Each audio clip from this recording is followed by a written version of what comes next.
એક ગામમાં સીતારામ નામનો ખેડૂત રહેતો હતો. તે ખૂબ મહેનતી અને સચ્ચાઈપૂર્વક જીવતો.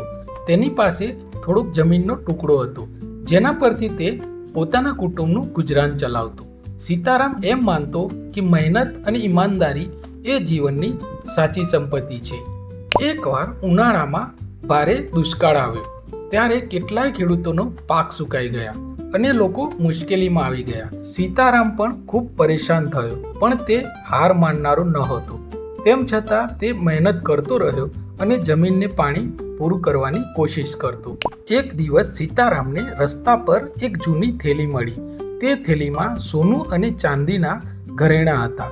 સીતારામ આનંદિત થયો, પરંતુ તરત જ તેણે વિચાર્યું, આ ઘરેણાં મારા નથી, આ કોઈના છે અને આ મને પાછા કરવાની ફરજ છે.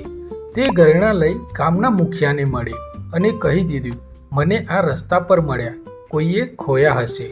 મુખિયાએ ગામમાં જાહેરાત કરી અને થોડી વારમાં એક વૃદ્ધ મહિલા આવી અને કહ્યું, આ ઘરેણાં મારા છે, હું ખોટી રીતે ખોઈ ચૂકી હતી. સીતારામને માનવ થયું કે કર્તવ્ય પૂર્ણ થયું. વૃદ્ધ મહિલાએ કૃતજ્ઞતાથી કહ્યું, તમારો ખૂબ આભાર, તમે આ ગહેણા રાખી શક્યા હોત, પણ તમે ઈમાનદારી બતાવી. સીતારામ હસતા બોલ્યો, સચ્ચાઈ અને ઈમાનદારી એ જ સાચા ઘરેણાં છે. પૈસા અને ઘરેણાં તો આવે છે અને જાય છે, પણ આ આદર્શો જીવનભર રહે છે. તો મિત્રો, આ વાર્તા આપણને શીખવે છે કે ઈમાનદારી અને સચ્ચાઈ એ જીવનના સર્વોપરી મૂલ્યો છે.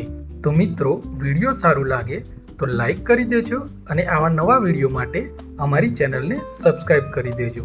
મળીશું બીજા વિડીયોમાં. જય હિન્દ, જય ભારત, જય જય ગરવી ગુજરાત.